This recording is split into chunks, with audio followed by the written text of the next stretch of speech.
What's going on, everybody, and welcome back to the Baumbastic Podcast, hosted by Andrew Ellis and presented by Inside Arkansas. I am very happy to be with you guys here on this beautiful Thursday afternoon / evening. And we've had a very productive week here on the Baumbastic Podcast. So if you have not been tapped in, have not been seeing some of our other videos, be sure to go check those out. Finish this one first because it's a banger. But on Monday, if you missed it, we talked about Kendall Diggs and his return to the Arkansas lineup and sort of what that means for the outfield and the lineup overall. On Tuesday, we talked about Brent Iredale, the impact JUCO transfer, who, for my money, is the best hitter in this Arkansas lineup with the most upside. And then yesterday, we talked about just a simple one. Is Arkansas going to hit more home runs in 2025? Spoiler alert, yes. And we kind of went through all the intricacies of the case for them hitting more home runs and the lineup producing more power overall. Today, we've got a two-part question, which, by the way, I want to go ahead and quickly thank everyone for participating in dropping those comments, dropping those questions on what you want to hear me talk about. I really appreciate that. We should have plenty of ammo to get us, even without the questions of just things to talk about. By the time the season opener rolls around in February, we'll have discussed every possible angle of this Arkansas baseball program, and we wouldn't want it any other way. But again, shout out to the people who have participated in today's the two-part question in honor of Bob Holt. We love you, Bob. RIP. We will never forget Bob Holt, the standard, the GOAT of Arkansas sports media. But the first part of it was Jonathan Parker, who says, who's going to make the biggest jump from last year to this year from the returning players? And when I saw this question, my immediate thought was Nolan Souza, who's my guy. I love Nolan Souza. I've had him on the podcast. Also a very talented guy who you guys are familiar with. But then I saw this two-part. This second one from Vids from me, a regular commenter on our channel. He says, my question is, do you think Ryder can take that next step as a batter? Looking for a big year from him. The reason I lumped these two things together is because I couldn't decide. I really couldn't. Like I said, when I saw that first question, Nolan Souza is kind of who came to mind. But I also feel like Ryder Helfrick, there's a very strong case to be made for him. And honestly, their resumes are pretty similar. So I kind of lumped them together because, again, I couldn't decide between the two, but I also think they're kind of going to be compared to each other a lot because they came in together last year as freshmen. They both played here and there a little bit, not everyday starters. Souza played a little bit more, but neither guy never really broke like the everyday for sure lineup. And both guys had, fairly high expectations coming out of high school, massive recruits who turned down some money to come to Arkansas. I feel like these two guys are huge X factors for this Arkansas lineup when you're thinking moving forward. Because look, we always talk about the newcomers. We always talk about the Brent Iredales of the world, the Logan Maxwells, Charles Davalons, and we even talk about the guys that are returning, like a Vahiva Loy, returning starters who have already kind of proven they can play at a high level. But we sometimes overlook those guys who are returning on your roster that really need to take that next step, really need to develop. And honestly, I feel like that's kind of what makes or breaks your roster overall, but really this particular lineup. Like if Ryder Helfrick and Nolan Souza suck in 2025, Arkansas lineup's probably not going to be very good. If Ryder Helfrick and Nolan Souza are really good in 2025, Arkansas's lineup is probably going to be pretty good. I mean, these are two guys that we'll see where they end up in the order, but I'm penciling both of these guys in as everyday starters. We saw glimpses last year of the kind of impact both of these dudes can make. But we didn't get it on like a very consistent level. In Souza's case, I mean, he had a stretch there in SEC play where I was like, holy cow, is this the best hitter on Arkansas's lineup? Is he the most dangerous hitter to face in this lineup? I mean, you see the talent, you see the power, you see him going oppo, and you're like, wow, you kind of let your imagination run wild. I feel like he hit kind of that freshman wall, which you see a lot of freshmen hit. I mean, Brady Tigert hit it as a freshman. Kendall Diggs also hit it as a freshman. If you go back and look at Kendall Diggs' numbers, he had a lot of moments as a freshman where we were like, holy cow, this guy's the future. He's awesome. And then he finished his freshman year going like 1 for 23 or something like that, which again, like is just something that happens with freshmen. There's not really a reasonable explanation for it. A lot of times it's like, the level of competition kind of catches up to you. It's your first time playing at this level. And you just see guys, again, hit that wall a little bit. Nolan Souza ended up with a pretty solid freshman year, hit 255, had 7 home runs. Like those numbers alone are solid. You know what I mean? Like for a freshman, you look at him, you're like, okay, cool. Before he hit that proverbial wall, you can almost see it in his game log. If you go back and look at it, right around the last few weeks of the season, I think he finished the year like 0 for 8 or 0 for 9 or something like that. And that was across a few games, and they ended up not playing him a ton down the stretch because of it, obviously. Before that, he was hitting around 280. He had one of the higher OPSs on the team. His slugging percentage still ended up pretty high up there. And Ryder Helfrick's freshman year was a little bit different because, weirdly enough, he actually played a little bit better down the stretch. Helfrick, if you guys remember, last year, I can't remember if it was the fall or if it was the spring leading up to the season, but DVH just kind of low-key dropped a James McCann comparison and was like, yeah, he's honestly a James McCann who's a little bit better with the bat.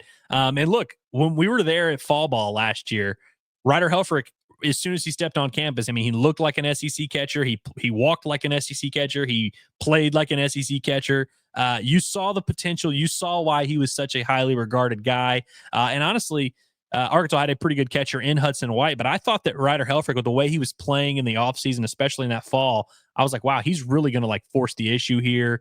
Like, he's clearly the catcher of the future, but he might be getting on the field sooner than later. And so I think based on how he played in the scrimmages leading up to the season and with DVH kind of dropping the James McCann comp, the expectations were very high for Ryder Helfrick. And I don't think that was lost on him. It kind of reminds me a little bit of Peyton Stovall's freshman year when he was like the preseason All-American, preseason freshman of the year and all this. And everyone kind of knew that he had turned down money to come to Arkansas. So there was just a lot of expectation that came with that.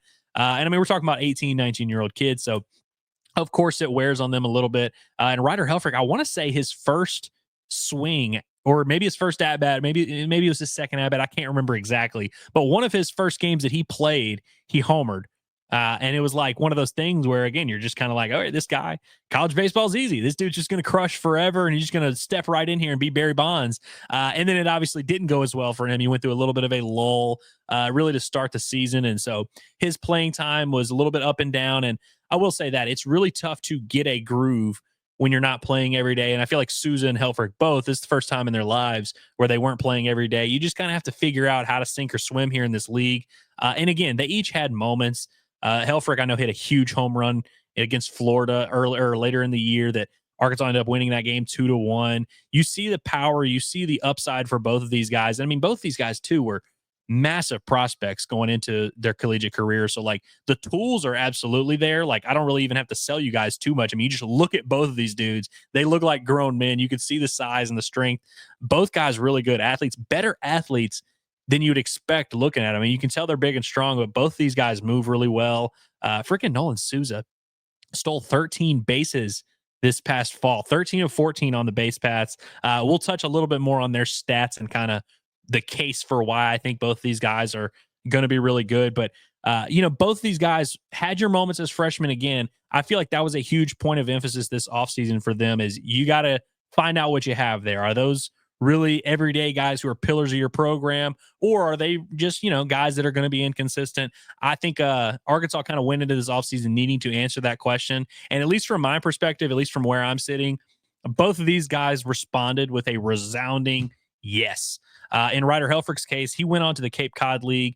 I believe he led the league in home runs. He finished with 11 home runs, over 30 RBI, and he played in about 35 games. We'll have the numbers up here in a second, but got like a really solid sample size worth of experience, really got back on the good graces of the scouts. I mean, I felt like every week I would hop on Twitter and it's like, oh, Ryder Helfrick hit another home run, or there was like perfect game or D1 baseball or prep baseball report that was tweeting out something about how awesome Ryder Helfrick was and how much they like his skill set, which again is what made him such a coveted recruit. And by the way, I should point out, he was doing this in the Cape Cod League, which, as we all know, is like the most prestigious collegiate summer league. And he was doing it with a wood bat. And I feel like that's notable because like it's a lot harder to fake power when you've got a wood bat in your hand. So for him to hit 11 home runs against some really good competition in the Cape Cod League. Now, I will also clarify before anyone jumps down my throat, the Cape Cod League is not what it used to be. Really, I would say summer leagues in general are not what they used to be because so many colleges opt to save their top arms. If guys are really throwing for you in the fall or throwing for you during the season, you don't want them to go out there and pitch for another team and potentially get hurt. And I know there's a lot of pitchers, like for instance, Gage Wood, one of Arkansas's top pitchers, went out and I think he threw like 20 something innings in the Cape Cod League, but he wasn't pitching 6 innings a week or anything like that. Ben Bybee got some work there. But like, for instance, Hagen Smith, he didn't go out and throw between his sophomore and junior years. Isaiah Campbell, he didn't go out and throw before his junior year. So a lot of times, some of the top high-level arms you're not seeing. But, I mean, you're still seeing dudes that are pitching at high major schools, legitimate competition. And, again, when you're a college baseball player, you just need, especially a position player, you just need experience. You just need those reps being in the box, seeing legitimate pitching, facing live pitching, finding out how to hit, and just playing every day. That's how you get better.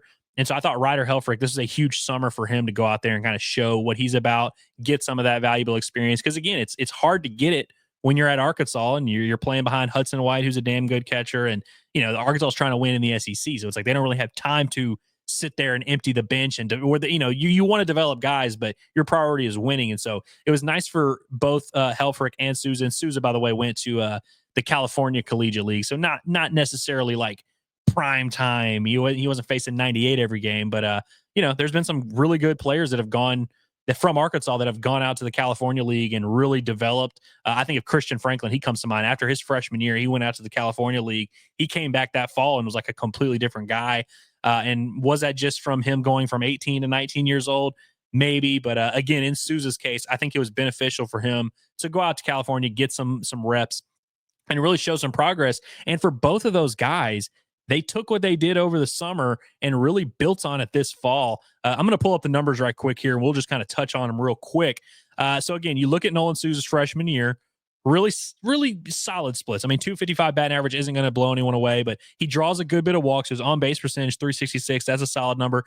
509 is a really, really, that's a good slugging percentage. I mean, that's hard for anyone to do. I mean, you're talking about an OPS just under 900. As a true freshman in college baseball, that'll do. So he goes out in the summer, and it wasn't a massive sample size, 15 games. Batting average goes up, on-base percentage goes up. Slugging actually was a little bit down. Hit a couple home runs, though. I remember tweeting out one of those videos, had 4 doubles. And again, the 7 stolen bases in 15 games. You see, he had 3 in 40 games as a freshman in college. So that's a notable development there. I mean, he's always been a good athlete, but to see that much of an uptick there in stolen bases. The strikeout rate is very interesting here because 28.7%, that really jumps out. Nolan Souza as a freshman, it was like the weakness in his game. And it's the weakness in a lot of these guys' game. You strike out a lot when you're facing high-level pitching, high-level competition. So to see him drop it that drastically in summer ball, really encouraging sign. And this fall, when he was at Arkansas, you see the batting average continues to go up. Solid OBP right there. The slugging percentage is right there where it was as a freshman. And again, not a massive sample size. I actually have a question mark there for the games because I don't even remember how many of the games these guys played. But he hits a couple home runs, a couple doubles, and the 13 stolen bases really jumps out. So again, you kind of see the makings of his upward trajectory there as a prospect. You going down to Ryder Helfrich. Now, it's a lot more drastic here with Helfrich in a lot of ways. And some of these numbers I actually think are like not sustainable. But Helfrich hits 179 as a freshman, which again, we had high expectations. A lot of people were really disappointed by his freshman year. I don't want to use the term disappointed. I was surprised he struggled as much as he did. And you see that strikeout rate up there, 26.9%. He drops it a good bit to, kind of him and Souza kind of did the exact same thing in the summer, dropped that strikeout rate about 8%. And then Helfrich only struck out 4 times this entire fall for the Arkansas Razorbacks. He went for the longest time with only 1 strikeout. Pretty unreal. That 8.5 strikeout rate is just simply not going to hold up in the regular season. It's not because Ryder Helfrich hasn't made very good improvements and he hasn't improved his eye and he hasn't calmed down a lot at the plate. It's just hard to do. That's something you only see. That's like Ichiro level strikeout right there. But again, you see with Helfrich, the batting average continues to rise up there. Helfrich's a guy that I wouldn't say he's the most patient guy at the plate. He's not one of those guys like Souza. I would say that about Souza is always going to draw his walks. It's one of my favorite attributes about him. I actually remember when he was first on campus and David Horn was like, he takes a lot of walks and we like his patience at the plate, but sometimes I want to see how far he can hit it. Just go out there and swing it, young man. Helfrich is a lot more of a see ball, hit ball. Like he's aggressive at the plate. If he sees a pitch he can do some damage with, he's not going to let up at all. He's not interested in working that count. So his on base percentage, let me pull that back up here real quick. You see his on base percentage from college to summer was actually pretty similar despite his batting average being so much higher. And even in the fall where he hit 333, it's not like his on base percentage went that much higher.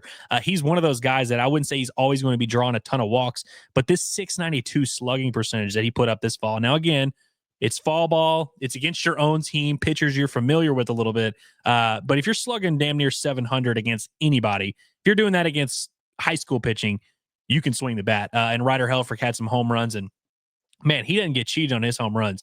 I mean, y'all remember when he was during his freshman year, that home run he hit against Auburn, got every stitch of that one. I don't remember what the projected distance ended up being on that, but I would venture to say 450 plus. He had a few really impressive long balls this fall. A lot of power to that pull side. And look, this is a catcher. So, do you expect consistent offense from your catcher? I'm sure his numbers are going to fluctuate throughout the year. You're not just going to get a consistent force, but I do think he's going to improve drastically on that 180 batting average. I think minimum you're looking at a guy who's going to hit in that 250 to 260 range.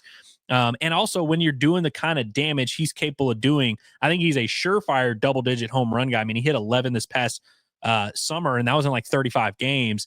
I think we're talking about a guy that could definitely end up pushing to that 15 to 20 home run range. So again, as a catcher, and I think he's going to be a lot better defensively for Arkansas last year. That was probably the most surprising part of his freshman year, because in the fall, I mean, I thought he was the best, most polished, well-rounded defensive catcher. We were kind of worried about whether or not Hudson White would be able to play catcher at the SEC level. Hudson White ended up being like one of the better catchers in the SEC, I thought. And Helfrick, when he got in there, struggled a little bit. Again, I think mentally, Helfrick was a little bit in his own head, and I feel like it's very easy to start pressing and start kind of worrying and pushing yourself a little bit too hard. I think that was clearly the case with Helfrick. Dave Van Horn has actually said as much in his press conferences leading up to fall ball this past couple months ago, saying that he felt like Helfrick really calmed down a lot this summer, calmed down a lot this fall. Clearly, you see those numbers. It doesn't look like the numbers of a guy who was pressing too much, and I mean the strikeout rate dropping as drastically as it did. Again, I'm going ahead and telling you right now, it might not end up being 8%, but I think it's going to be a lot lower than that 27% that he was sporting as a freshman. And Nolan Souza, by the way, just want to talk about Nolan Souza for just a quick second. The thing that's interesting with him, so that rate of growth might not have blown you away because it wasn't as drastic as Helfrick's throughout the his freshman year, his summer, and his fall. But dating back to like this time last year, if you would have asked me, hey, is Nolan Souza going to have a chance to really compete and get a starting spot? I would have been like, hell no. I don't have the numbers in front of me, but I remember we tallied, me and my boys, Andrew Hutchinson, Mason Show, Daniel Shee. We try and keep a running tally of all the scrimmages in the fall and spring. And I remember Nolan Souza went through a stretch the fall of before his freshman year where he was like 3 of 30 with like 20 strikeouts. Like he was getting dominated by pitching at Arkansas. And again, not out of the norm, not completely abnormal for a freshman to have to adjust to college pitching, but like that just tells you like how raw of a prospect he was when he got to Arkansas, to the point where like this time last year around Christmas, I didn't think he was going to be able to contribute like hardly at all. He clearly upped his game a lot, and you could see flashes when they rejoined and started practicing again in January. You could tell he was a little bit better when he got his chances in the season. He made the most of them for the most part. You could tell he got a lot better just from his fall to spring as a freshman. Clearly got better going into the summer, clearly got better going into the fall. I felt like he was one of the most improved players on the team overall. Just a lot more patient at the plate, a lot more willing to go to the opposite field a little bit. A lot more, the walk rate is something that is always going to be a feature in his game. Like that's one of the things they love about him. He doesn't go out of the zone too much. And sometimes I think, the one knock on him is he gets a little too big sometimes. You see a pitch that he likes and he really lets it go. In this fall, I saw him a lot of times shorten up with 2 strikes. Against Oklahoma State, he had a really good at-bat where I think he got down 0-2, worked his way back into the count, fouled a few off, and then just hits a base hit right over the shortstop's head, which, for a left-handed hitter, that's opposite field. That's the kind of stuff that really excites you. Because, I mean, look, when you're talking about just talent, just in terms of raw power, ability to hit the ball far, Nolan Souza might be the most talented hitter in this Arkansas lineup. We saw some mammoth home runs last year. You saw some opposite field home runs from him last year. He's going to do plenty of that. He only hit 2 home runs this fall, which again, not a massive sample size, but I felt like he rounded out his game. It was a lot more well-rounded of a hitter and well-rounded offensive threat at the plate. And of course, the stolen bases. Will he be stealing that many bases in the real season? I doubt it. Arkansas, I don't think, is going to be, they're not going to randomly turn into the Kentucky Wildcats. They're not going to have anybody that turns into Enrique Bradfield, where they're just, going on first movement all the time. Because in the fall, they give him the green light to kind of run free. But the fact that he stole 13 to 14 bases in the fall tells you a little bit about, and he had 7 or 8 or whatever it was during the summer. tells you that I think he's maybe figured something out as a base dealer. We'll see how much he does it in the season, but it's nice to know that threat's there. So, I mean, you've got the power, you've got the speed, you're getting an advanced feel for the strike zone, a little bit more bat to ball skills, a little bit more consistent contact. I think Nolan Souza's got a real chance to take a massive step forward as a sophomore. And Ryder Helfrick, I mean, I think he's going to be a lot closer to the version of himself that we thought we were getting when he first came to Arkansas. I will say, if I'd be interested to hear from you guys. So when Helfrick had his struggles, I started kind of like, I was a little surprised by it. So I was trying to do some research and figure some stuff out. There were a lot fewer competent freshman catchers throughout the course of Arkansas history. And when I say a lot fewer, I can't think of one. James McCann is a guy that I remember playing a lot as a freshman. So I was like, okay, well, what'd he do as a freshman? Honestly, even worse than Helfrick. Like his number, he hit below 200 and he was playing a good bit, pretty solid sample size. James McCann didn't really tap into that power until his sophomore, junior year. Now Helfrick, I thought kind of was coming to college as a little bit more of a well-rounded prospect, a little bit more proven guy. So maybe his struggles surprised me a little bit, but I went back and looked.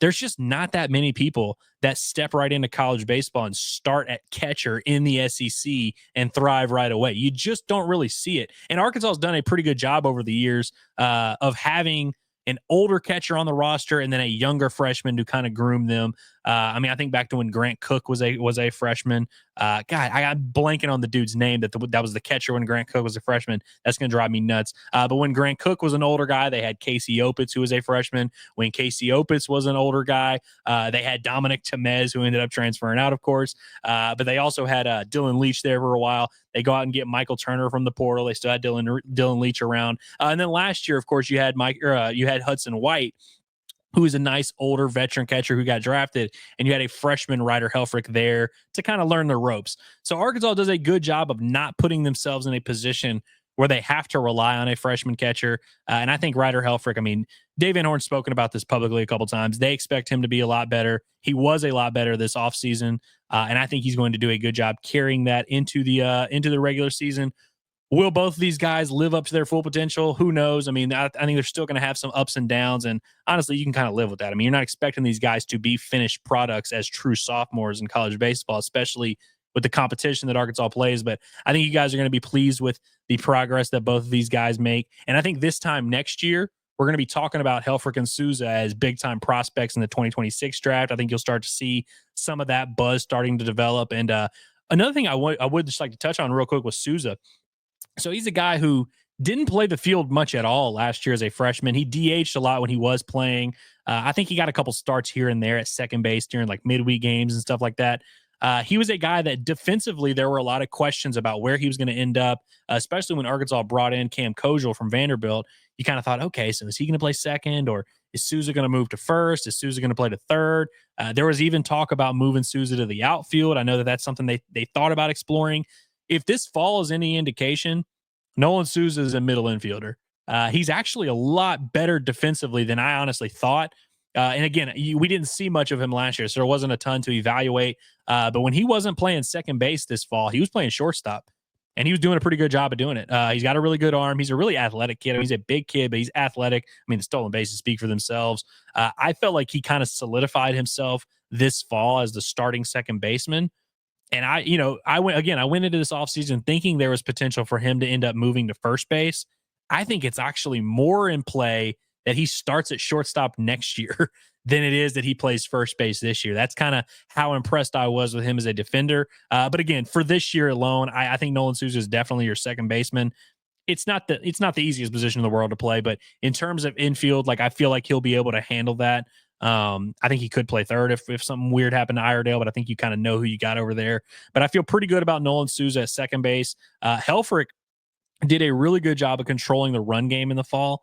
Clearly not against Nolan Souza, but I think a lot of those came against. There were a lot of guys that caught this fall for Arkansas. They had a couple freshman catchers there, and you had the JUCO transfer Elliot Peterson. So there was room for a lot of these guys to run on people that weren't Ryder Helfrick. But I thought he took a nice step forward offensively. Clearly, the numbers speak for themselves. But I thought Helfrick was a lot more solid, controlling the run game, not letting stuff get by him. I mean, he pretty much kept everything in front of him as a catcher. So I think you're going to be very pleased with the defensive progress of both of these guys. Shout out to Bobby Wernes, by the way, does just a phenomenal job developing catchers at the University of Arkansas. I mean, Casey Opitz was one of the best defenders we've ever seen in program history there at Arkansas. Bobby Warren has had a big hand in that. Michael Turner, when he got to Arkansas, had never even really caught full time. He was a third baseman when he was at Kent State and was kind of a catcher part time. He comes to Arkansas, and all of a sudden, by the end of his senior year, he's making huge plays that save Arkansas in the postseason. Really turned him into a well-rounded, all-around catcher. Now he's like potentially going to be catching in the big leagues here in a couple years. Hudson White, another example. Again, a guy that when he transferred to Arkansas, we all looked at his numbers and we were like, are you sure you're going to be able to get away with this guy catching in the SEC?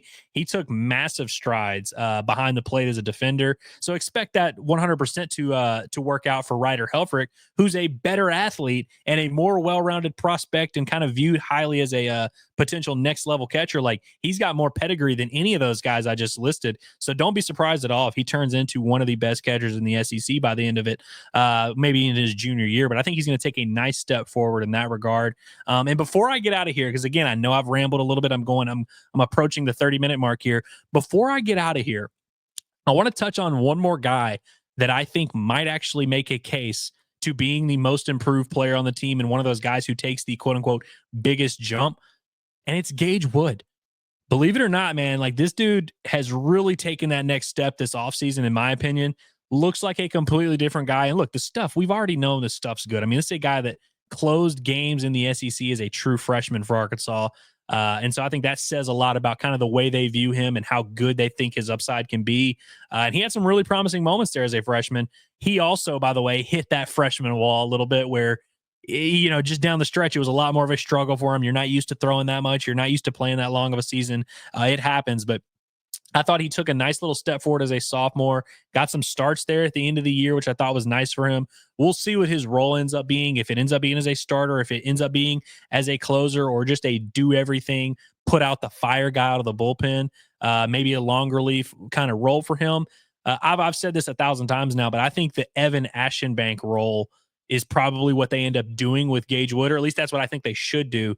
Evan Ashenbank, if you're not unfamiliar with that name, he was at A&M last year. He was a left-hander, so a little bit different skill set, but he was basically the guy that A&M would use to have like 3-inning saves on Friday nights, and then sometimes he'd come back for an inning or two on Sunday. He had some outings where they stretched him out to 4 and 5 innings. Sometimes they would just bring him in for a matchup here. Sometimes he'd pitch twice a weekend. And in the postseason, you kind of just need that guy that when push comes to shove, let's just get our guy on the mound. I think Gage Wood might be that guy for Arkansas. He took a massive step forward this offseason. His stuff is better. He's like 95, 96 with his fastball, which he had touched and flirted with in years past, but like his fastball velo is a little bit more consistent. He's always had that nice carry on his fastball where he's getting those swings and misses. He's throwing a ton of strikes. He's mixing speeds really well. He just looks like a much more confident version of himself. And Gage Wood, again, one of my favorite Hogs of recent memory. I think there's a lot of fans that really like him. Obviously, an in-state kid. I think you guys are going to be really excited to see him pitch and see the kind of progress that he's made. Can't wait to watch him when they get back to practicing here in January. So again, those are kind of the three guys. It's a long-winded way. So if you're asking me who's going to take the biggest jump on this team, I'm cheating. I'm splitting my answer between Nolan Souza and Ryder Helfrick. But I'll just go ahead and say, if I had to choose one, it would be Nolan Souza. That's my guy. Don't let anybody else around this beat, around this state, around this country convince you that Nolan Souza is their guy. He came on my podcast first, which, by the way, maybe I'll put that link in the description because Nolan Souza did come on my podcast last year. Got to talk with him and who else was it? Oh, him and Jason Jones, who is obviously at Oklahoma State. Ryder Helfrick also came on the pod. I'm kind of forgetting about him. Me and Daniel Shee did that interview. So really both these are my guys, but Nolan Souza, I'm holding all my Nolan Souza stock. I think he's going to be a stud. I think he's going to be kind of the story of the season around the country when people are going to be like, holy shit, that Nolan Souza guy, man, for Arkansas, he really took that step forward. So again, I'm excited to watch all three of these guys. I hope you guys enjoyed this episode. Let me know what you want to hear me talk about next. That has been another brilliant edition of the Baumbastic Podcast. I will see you guys tomorrow.